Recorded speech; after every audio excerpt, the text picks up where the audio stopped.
Salve galera, aqui é o César, eu sou professor de História e bem-vindos a mais um vídeo aqui do canal falando sobre História e Geografia.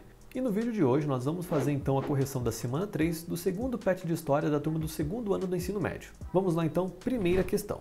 Como ficou Portugal enquanto a corte portuguesa permaneceu no Brasil? E a resposta: assim que a corte partiu para o Brasil, Portugal foi governado por um conselho regencial que enfrentou as tropas napoleônicas em 1808 com a ajuda da Inglaterra. Como consequência da vitória dos ingleses, muitos ingleses assumiram cargos no exército, causando insatisfação nos portugueses. E a partir disso vai ser um longo período de insatisfação ali dos portugueses, que vai aumentar quando o Brasil é elevado à condição de Reino Unido a Portugal e Algarves, o que desencadeou a Revolução Liberal do Porto, exigindo o retorno da corte para Portugal. Porque ali o Brasil deixava de ser colônia de Portugal, então deixava de gerar riqueza para os portugueses. Então a elite de Portugal que ficou no país, que enfrentou as tropas napoleônicas, já estavam insatisfeitos com os ingleses, vão exigir o retorno da corte portuguesa, do Dom João e sua família, para que assim que ele voltasse para Portugal, o Brasil fosse colocado novamente na condição de colônia. Segunda questão: quais as consequências para o Brasil e para Portugal provocadas pela elevação do Brasil a Reino Unido, a Portugal e Algarves em 16 de dezembro de 1815. Já falei um pouquinho sobre, mas vamos lá, a resposta é: quando o Brasil é elevado à condição de Reino Unido, deixa de ser uma simples colônia. Isso demonstrava o interesse de Dom João em ficar na América. Já para Portugal, perder o monopólio colonial foi prejudicial para a economia, o que fez a elite portuguesa exigir o retorno da corte, a fim de retornar o Brasil à condição de colônia. Para o Brasil deixar de ser uma colônia, ser um Reino Unido, deixava para trás uma série de explorações que existia, como imposto exclusivo colonial de poder comprar só de Portugal, além de também ter aquela inversão, porque agora a colônia não era mais uma colônia, a colônia era a metrópole, porque a família real residia no Brasil, não mais em Portugal. Então praticamente aí quase que a colônia era Portugal. Então para o Brasil foi muito significativo essa mudança de status, que o Brasil nunca mais aceitaria voltar à posição de colônia, por isso depois a independência e tudo mais. Terceira questão: o que foi a Revolução Pernambucana de 1817? E a resposta: foi um movimento separatista fruto da insatisfação da elite agrária da capitania de Pernambuco com a administração portuguesa, principalmente por conta dos altos impostos cobrados para manter a corte no Brasil.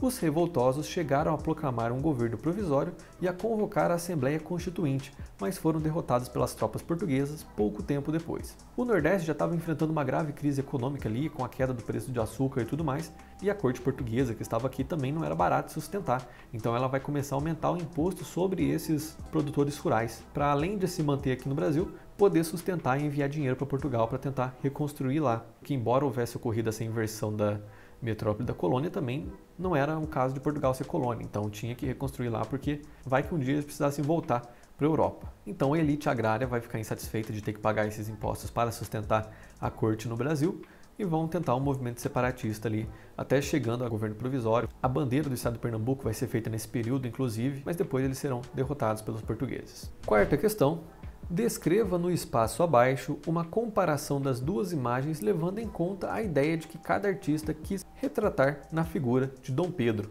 Nós temos aqui o quadro Independência ou Morte do Pedro Américo ali, ao lado esquerdo, e ao lado direito a proclamação da independência do François Morreau, com uma diferença aí de idade entre as duas de 44 anos. E aqui, uma breve análise, nós temos que na primeira imagem Dom Pedro é mostrado em destaque, pois todas as linhas levam ao Dom Pedro ali no centro da imagem, junto com sua comitiva, declarando a independência do Brasil, e são mostradas também algumas pessoas do povo passando aqui no lado esquerdo da imagem.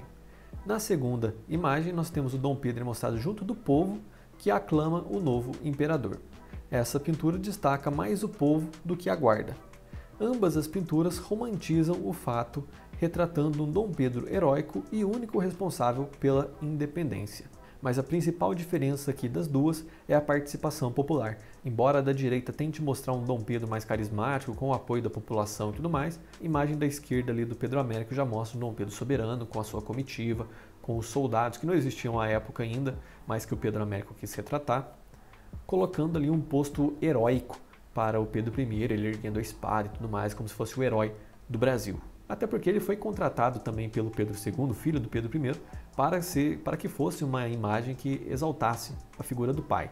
Então tem muito mais esse contexto. Já a outra já é um período ali de formação da nacionalidade brasileira, então ele coloca um Dom Pedro aclamado pelo povo, não numa figura tão heróica, mas numa figura mais cordial, agradecendo as pessoas. Então tem essa diferença de momentos. Uma queria exaltar a figura como um herói e a outra queria ali formar uma nacionalidade ali com o apoio do povo. E é isso, turma, essa foi a correção então da semana 3. Caso tenha ficado alguma dúvida, vocês podem deixar aí nos comentários. Lembrando também que aqui no canal você encontra correção e explicação de geografia com o professor Luciano, e aí na descrição do vídeo você pode encontrar as nossas redes sociais.